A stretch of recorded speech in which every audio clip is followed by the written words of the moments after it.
La glycémie connaît souvent une hausse après les repas, ce qui peut être préoccupant, surtout pour ceux prédisposés au prédiabète ou au diabète de type 2. Ces pics fréquents de glycémie peuvent inciter le corps à produire davantage d'insuline, ce qui peut accroître le risque de développer des problèmes métaboliques. Voici donc 5 astuces simples qui pourront vous aider à abaisser votre glycémie après un repas, favorisant ainsi une meilleure santé à long terme. Astuce numéro 1. Commencez votre repas par les bons aliments. Une astuce efficace pour maintenir une glycémie stable est de débuter son repas par les légumes et les protéines, puis de consommer les glucides à la fin. Des recherches scientifiques ont démontré que cette approche réduit le taux de sucre dans le sang d'environ 30 à 36% une heure après le repas. Concrètement, cela signifie commencer par les légumes crus ou cuits, suivis des protéines telles que la viande, le poisson, le tofu ou les œufs, avant de passer aux aliments glucidiques comme le pain, les féculents et les fruits. Un intervalle de 10 minutes, 20 minutes entre chaque catégorie d'aliments est généralement recommandé. Astuce numéro 2. La gélatinisation de l'amidon. La gélatinisation de l'amidon est un processus clé qui influence l'indice glycémique des aliments. Plus les aliments sont cuits, plus leur indice glycémique est élevé, en particulier pour les féculents riches en amidon tels que les pâtes, le riz et les légumineuses. Afin de maintenir un indice glycémique bas, il est recommandé d'arrêter la cuisson des pâtes lorsqu'elles sont al dente et de conserver les légumineuses croquantes. Ce phénomène est également observé avec des aliments tels que les carottes, dont l'indice glycémique passe de 16 lorsqu'elles sont crues à 47 lorsqu'elles sont cuites. La cuisson des aliments favorise la gélatinisation de l'amidon, rendant ainsi les aliments plus digestes pour notre organisme. Lorsque l'amidon présent dans les aliments est exposé à la chaleur et à l'eau pendant la cuisson, il se gélatinise, entraînant une transformation structurelle. Par exemple, lors de la cuisson du riz, les grains absorbent de l'eau et gonflent, tandis que l'amidon est chauffé et hydraté.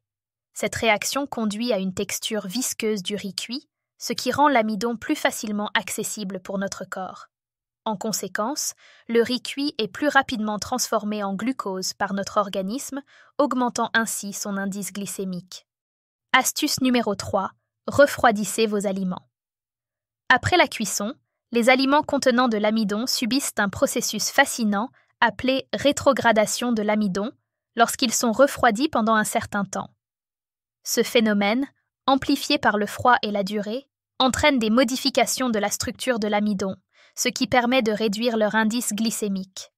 Prenons l'exemple des spaghettis blancs cuits al dente puis refroidis. Leur indice glycémique peut chuter jusqu'à 35.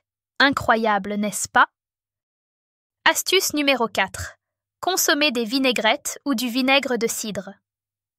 Des études suggèrent que la consommation de vinaigre avant un repas peut aider à réduire la glycémie postprandiale.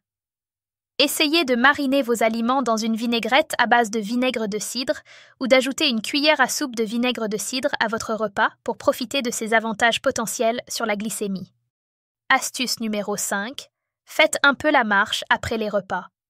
La pratique d'une activité physique, notamment la marche, est une solution efficace pour réduire votre glycémie après les repas.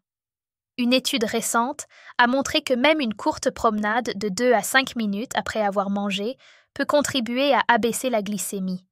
De plus, simplement rester debout peut avoir un effet positif sur le taux de sucre dans le sang. La marche après les repas favorise la sensibilité à l'insuline et encourage les muscles à utiliser le glucose comme source d'énergie, ce qui aide à réguler la glycémie. En brisant les périodes de sédentarité tout au long de la journée, en adoptant une alimentation équilibrée et en maintenant un poids santé, il est possible de maintenir une glycémie stable et de réduire les risques associés aux fluctuations glycémiques. En mettant en pratique ces 6 astuces simples, vous pouvez aider à maintenir une glycémie stable après les repas, ce qui est essentiel pour la santé métabolique à long terme. N'oubliez pas qu'il est important de consulter votre professionnel de la santé ou un nutritionniste pour obtenir des conseils personnalisés sur la gestion de la glycémie, en particulier si vous êtes atteint de diabète ou si vous avez des préoccupations médicales spécifiques.